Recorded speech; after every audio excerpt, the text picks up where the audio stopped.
Plant of the day today is this lovely tall late summer perennial here called Heliopsis Burning Hearts. Really lovely dark sort of plum foliage. It's leaning because I think it's probably in a little too much shade here for this time of the year. This spot gets more sun in the earlier half of the year, and then this maple tree kind of just nukes that. So anyway, I like it here though because it offers something that's tall and it offers a different color foliage for later in the year. Now, something interesting about the name Heliopsis is that it is based on Helios, which is the Greek god of the sun. There's a lot of flowers named after Helios. Helianthus, Heliopsis, Helionopteractor-ish. There's more. I just can't remember what they are. Anyway, if you see Heli or Helian or Helio or whatever, those are all named after the sun god. So that's kind of cool. Another really cool thing about these guys is that you see how some of them have this really lovely dark red ring here, and then some of them don't.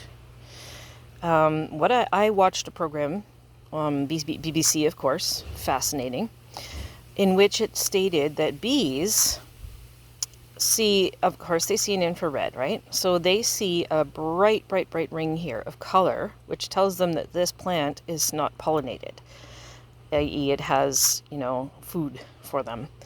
And then once it has been pollinated, they lose the color so that it no longer attracts the bees.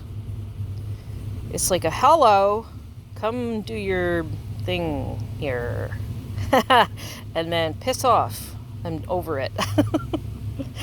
Okay, so as for the needs of this guy, Heliopsis does not like to dry out. That's why I moved it to this spot, because it was in my sort of dry, deserty garden over there, and it wasn't happy. The leaves started to curl, and it just didn't like that at all. So it didn't thrive over there. So it's not a droughty type plant. It likes average soil, regular moisture. Grows to be, let's see, this is probably about 4.5 feet tall, I guess. Probably gets to be about 5 feet tall or so, I'm guessing, when it's finished doing its thing. Again, it's not like super full this year because I moved it and it's in different light and different soil. Once it adapts and takes off, it'll be different. But I'll probably put a ring around the bottom to support it just a little bit until I figure out if I'm going to leave it there permanently or whatever.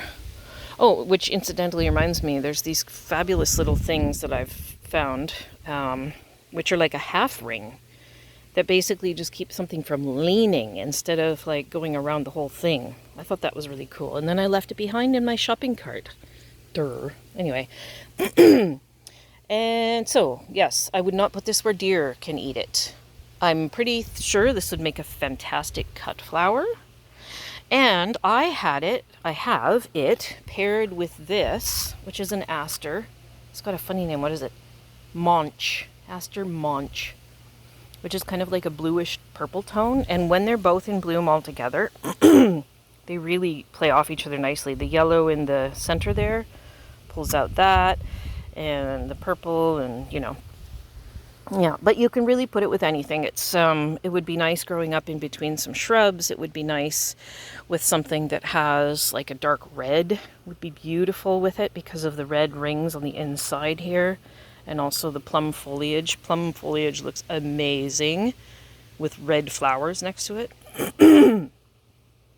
So you could pretty much do a lot of different things, but blues, purples, dark reds, those are the colors that I would recommend to put it with.